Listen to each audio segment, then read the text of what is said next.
So today we'll be talking about healing in specialized tissue. So we'll start off with bone, then we'll go to nervous tissue and all of that. Okay. So first we'll start with fracture healing.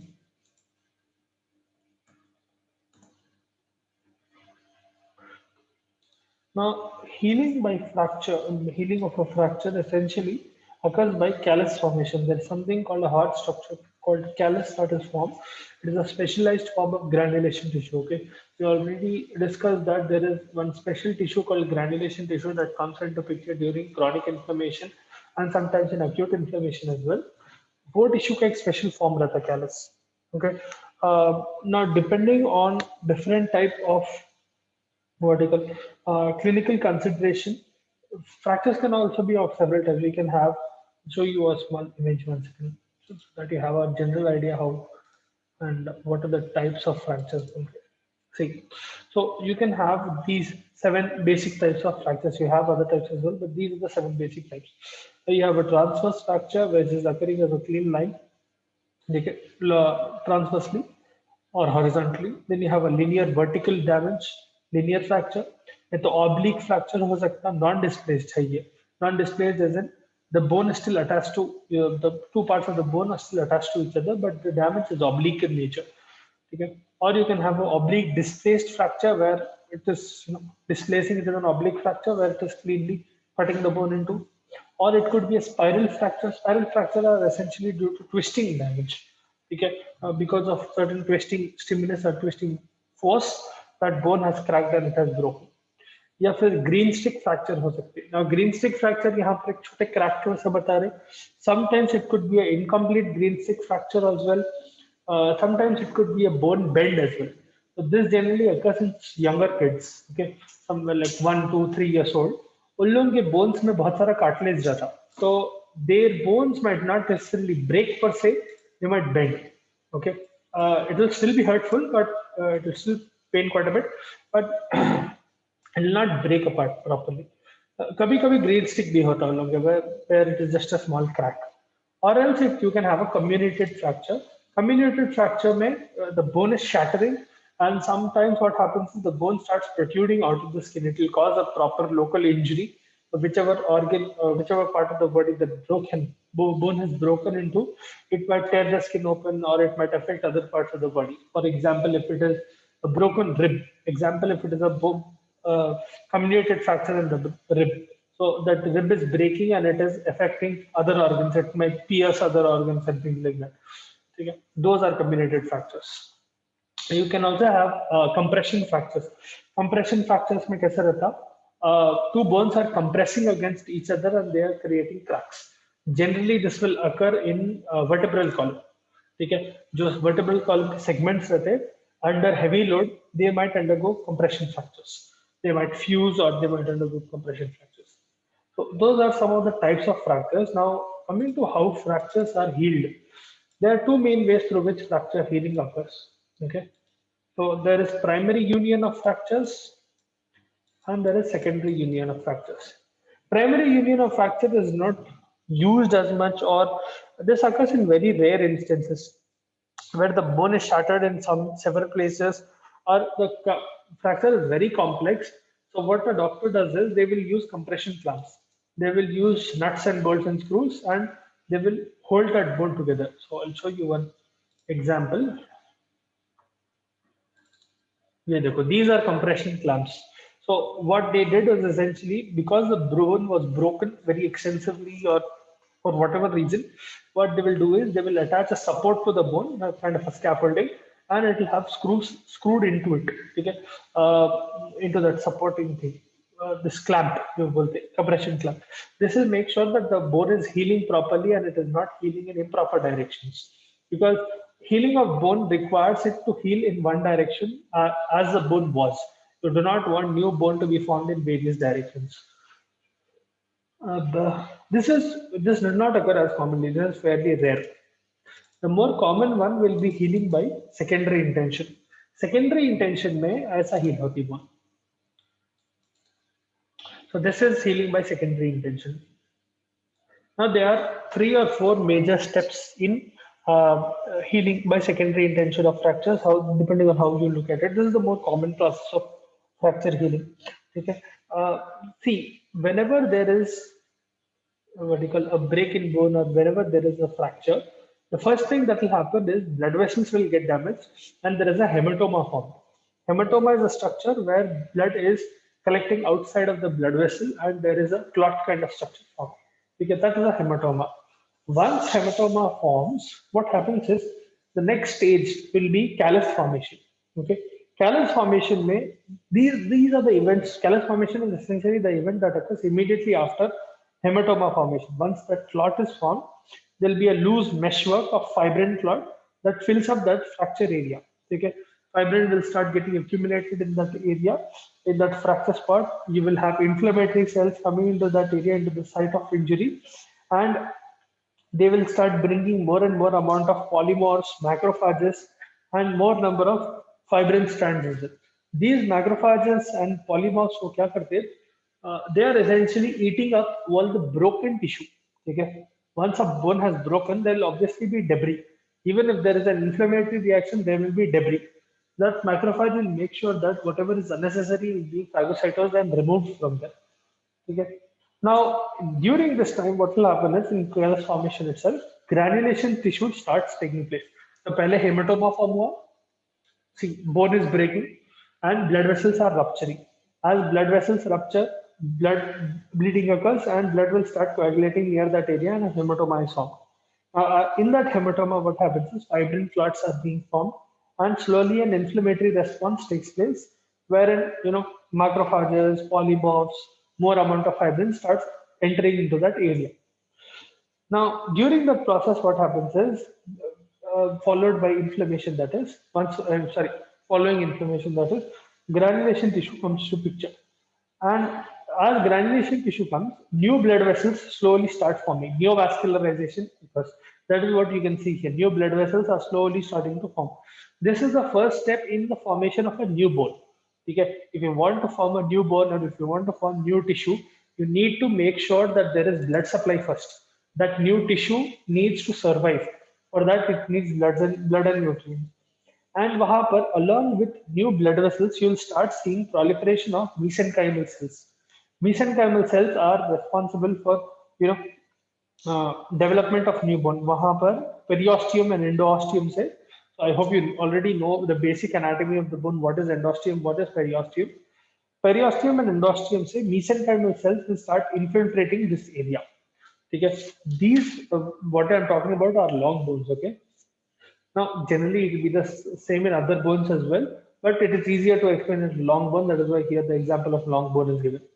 So, mesenchymal cells will start coming into picture and they will start weaving the bone and cartilage.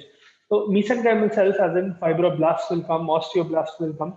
उन लोग क्या करते हैं? They will start laying collagen and they'll start, making bony tissue. Ultimately, what will happen is you will also have cartilage coming into that area and callus essentially starts being formed.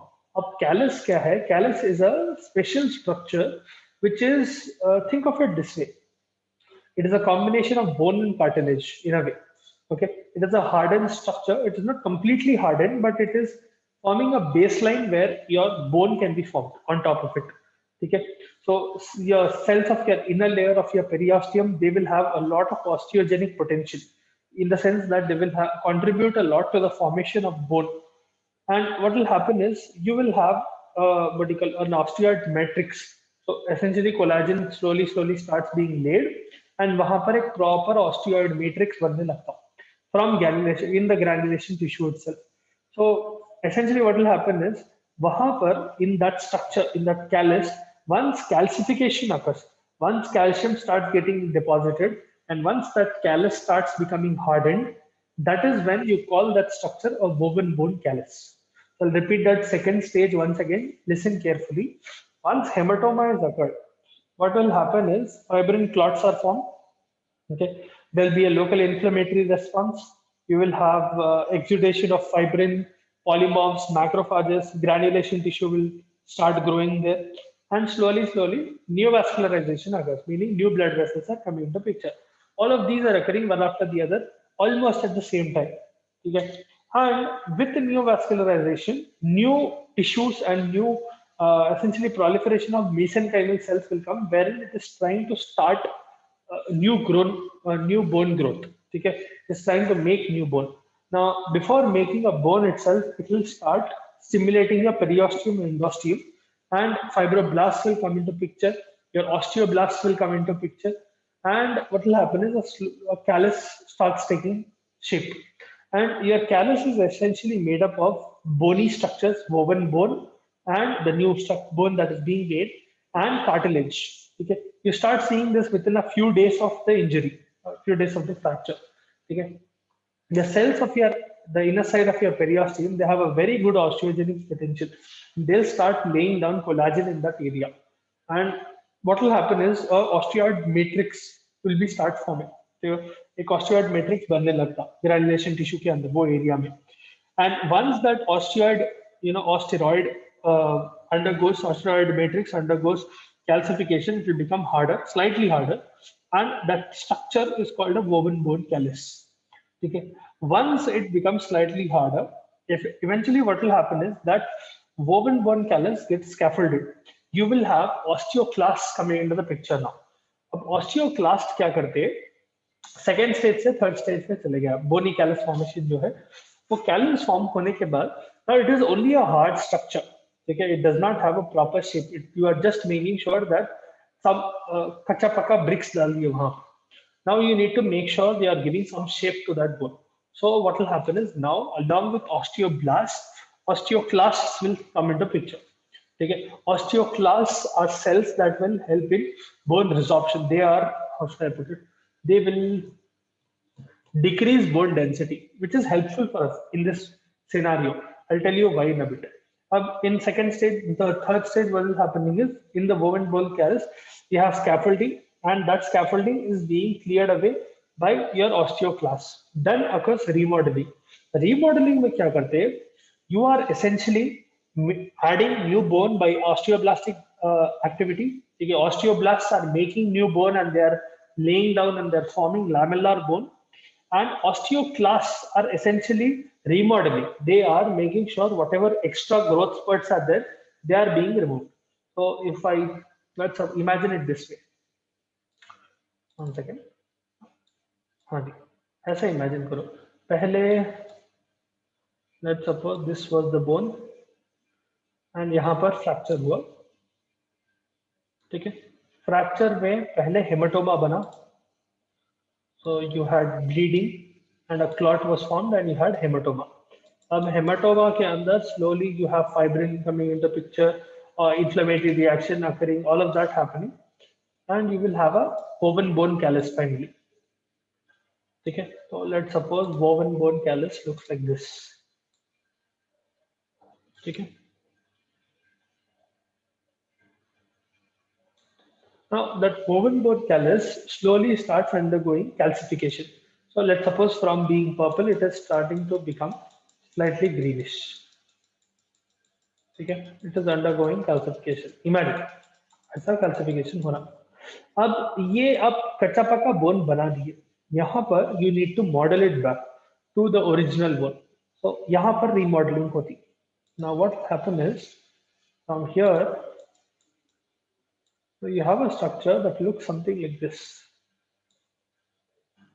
here you have both osteoblastic and osteoclastic activity meaning what will happen is imagine this is osteoclast and imagine this is osteoblast osteoblast ये blast है osteoblast का काम ये है नए bone banana it will help in formation of new bones osteoclasts will decrease the content of the bone they will essentially help in cutting down bone content why is this helpful you need both of them because osteoblast will essentially start making more and more bone as a it will start laying down more and more bony tissue ठीक है osteoclast essentially is giving shape so imagine osteoclast being the eraser and it is erasing all the extra bone here and making sure that only what is necessary is left here and this action continues continuously okay so you will have osteoblastic activity that is filling up that area rather than filling up the area, it is hardening the area with bone formation, and osteoclasts are removing whatever is excessive till a point reaches where you will not see any difference between the normal bone and the new remodeled bone. That is how a new bone is formed, or how a bone undergoes healing by secondary intention. Okay, hematoma occurs, then meshy or callus formation will occur. Then that callus will become osseous in nature, where bone fragments are coming into picture, and finally that bone is being remodeled. Okay, तो वैसा बनाते हैं आपको secondary intention board. I hope you understood that. If you have doubts, please feel free to ask.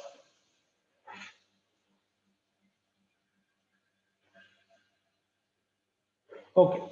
Now there can be a few complications to this fracture healing. One of the most common complications that can occur is infection, or there can be inadequate blood supply to that area where healing does not occur properly, or some other complication might be nutrition is not well. Person is not consuming a good nutrition, and healing is very slow, or healing is not occurring properly, or else the person is very old and healing is slower in general in those people, or else the person is moving around too much.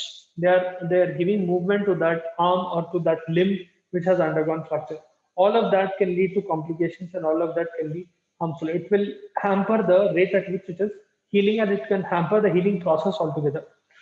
Sometimes what will happen is union might not occur, because sometimes what will happen is soft tissue might come into that area. So जहाँ पर भी bone था, imagine this was the broken bone. You essentially only want a callus to be formed in between, right? यहाँ पर sometimes what will happen is, as a complication, soft tissue might come in between, and that soft tissue will not let those two end of the bones meet each other, and will not form a strong bone. It will be somewhat of a weak structure. That can be a complication. So those are some of the complications of bone healing, or healing of fracture by secondary intention, or healing of fracture in general. Actually, it will occur in primary intention as well sometimes. Especially अगर आप primary intention में, when you are using compression clamps and you're putting in screws and all, if you're not making sure that the screws are properly sterile and all, those can undergo rusting, or they can undergo, they can develop infection, they can have microbes, and it can lead to osseous infections and all of that. Then we have healing of nervous tissue.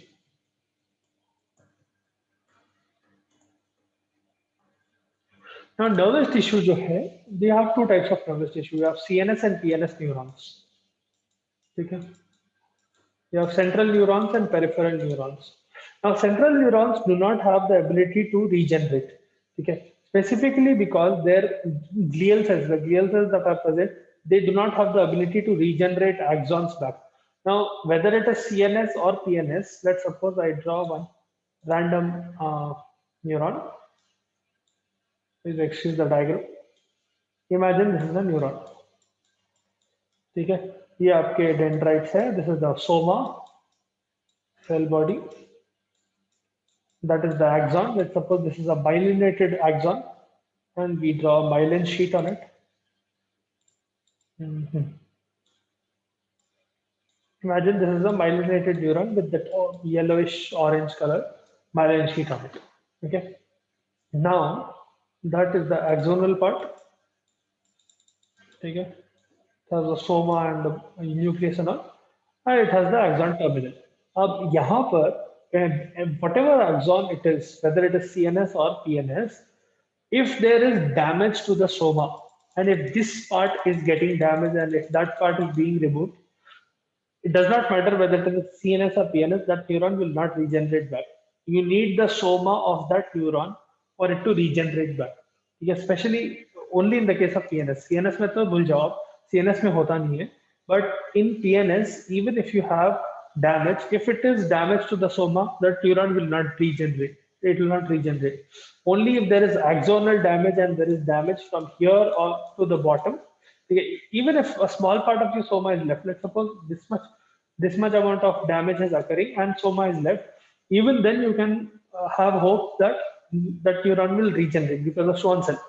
Okay, Schwann cell will help in proliferation of that axon. ना इसी ऐसा होता है जो neuronal repair है, ऐसा होता है. See, the soma is intact. Now what will happen is, imagine that is the site of injury. As you can see here, this is the site of injury. यहाँ पर एक बार इंजरी होने के बाद imagine that part of the neuron is lost. Immediately what will happen is vessel granules will disappear. You will have disintegration of myelin sheath. So myelin sheath from that area bottom and that particular cylinder also is lost. Eventually, slowly you will start seeing a regeneration of neurolumbar tube. Okay? Neurolumbar starts being formed and the tube starts being formed, and you will see that both the ends, you need to have a few elements of the neuron for it to regenerate. If there is nothing to work with, it will be very difficult for the neuron to regenerate it completely. Okay? What will happen is, I think I have another image. Hmm. Okay, no, I don't. There's another image which I think. Essentially, what will happen is you will have a lot of Schwann cells entering into that area, and you will have macrophages entering into that area. Now, both of these will severely help in formation of that new myelin sheath on the neurulumbar tube. Okay, and what will happen is they will help in the formation of the axon altogether. Once you are able to join both the cut ends, what will happen is regeneration is completed and you finally have the myelin sheath covering everything and little granules will appear back again. That is how a PNS neuron will heal back. Okay. So essentially what is happening first is axonal damage is occurring. Let's suppose a few segments of the axon is lost. Nissil granules will disappear and the myelin sheath will disintegrate in such a way that one whole part is left and whatever is damaged that is removed. Slowly you will start having neurulumbar tube being formed again and it will start regenerating again. The injured nerve fiber will start regenerating. And essentially over time what will happen is both the cut ends, they will start joining and eventually they will get sheeted around with the Schwann cell by myelin sheath. Okay. So that is how a neuron regenerates essentially.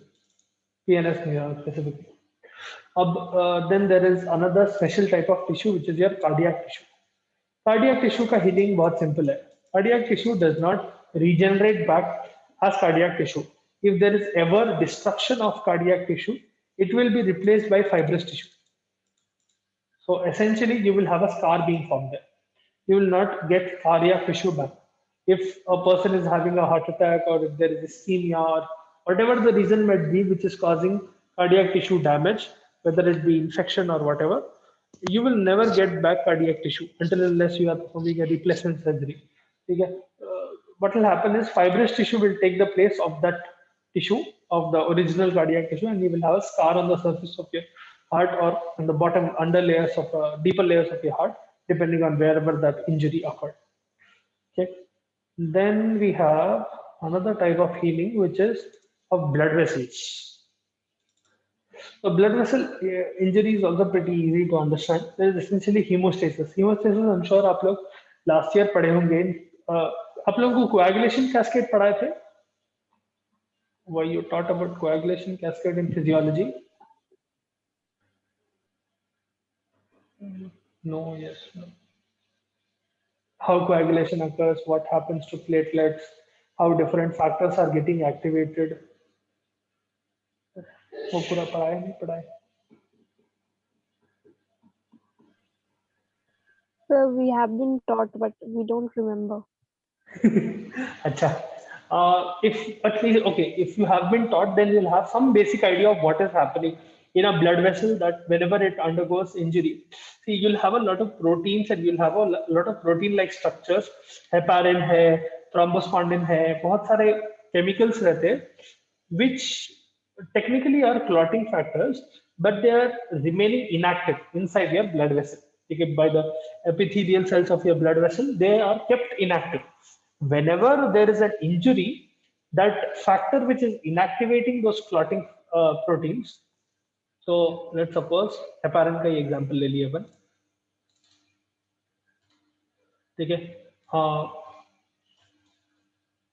Heparin जो है, you know, it is essentially along with heparin and a few epithelial cells. I'm not going into details again, it will be a big class altogether of itself. So there are a bunch of proteins that are responsible for coagulation and clotting. These are kept inactivated by your body's mechanism. Okay, so essentially they do not let those proteins get activated until and unless necessary. Whenever there is injury, what will happen is this stimulus is removed. That stimulus that was keeping those clotting factors inactive gets removed, and essentially what will happen is your coagulation cascade is triggered, and all the coagulation proteins will come into picture. You will have, factor 13 being converted into 13A, 10 being converted into 10A. That whole big intrinsic extrinsic pathway, both of them will start getting activated, and eventually you will have a clot being formed. So clotting in general will occur in 4 steps. Again, I'm not going into detail. Initially, you will have vasoconstriction. Okay, so the injury or the blood near that area becomes slower in a way, and blood is not lost. So a lot of blood is not lost. Slowly, platelets will start forming a plug-like structure. Platelets, along with fibrin, they will start getting laid there, and there will be a primary platelet plug which is formed.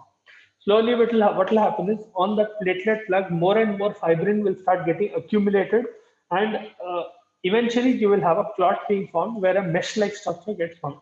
That is how a blood vessel, gets plugged. Essentially, whenever there is damage to a blood vessel, पहले vasoconstriction होता. Technically speaking, there will be a vasospasm. So there will be transient vasoconstriction and vasodilation, in hopes that a lot of blood is not lost. Eventually, what will happen is, as plasma starts getting exuded out of वहाँ पर injury है, तो obviously blood loss होता ही. In that area, as blood is being lost, as plasma is being lost, that area starts getting concentrated and it will become thicker. Essentially, more and more proteins will come and accumulate in that area, and stasis will occur. Hydrostatic pressure increases a lot and osmotic pressure decreases, because of which a lot of fluid loss occurs. This is near that site of hemorrhage. Okay, eventually there will be slowing of blood flow and slowing of blood loss. Proteins and all of them will start getting accumulated, and eventually what will happen is platelets, they will come together, they will form a plug. Essentially, they will stick to each other and they'll form a small clot-like structure. Platelet plug bolte usko.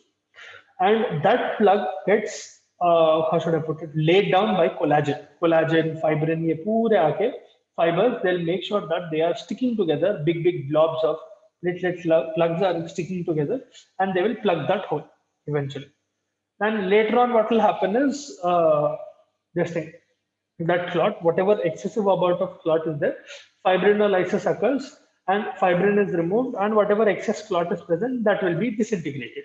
So just the एक बार clot formation हो गया, slowly, the tissue of blood vessel, that is the endodermis, what will have tunica intima की layer, that will start dividing and it will cover up that layer. Eventually, that clot will be dissolved and goes away. That is how your blood vessel will, regenerate back, essentially. So I'm not going into detail again. अगर आप एक बार clotting cascade पढ़े तो it will become much more easy, and it is necessary for you to learn about and memorize clotting cascade, because you will have antiplatelet drugs, anticoagulant drugs, fibrinolytics in your pharmacology. For that, you need to have the base knowledge of this. In that chapter, I'll go into detail. For now, let it be this. Okay. So this process is called hemostasis, essentially, stopping flow of blood. So that completes our healing in specialized tissue. I'll start cellular growth, neoplasms, and all types of cancer and cancer in general in the next class. So you have types of cancer, stages of cancer, and so on and so forth. Into that edema and all that. Next class.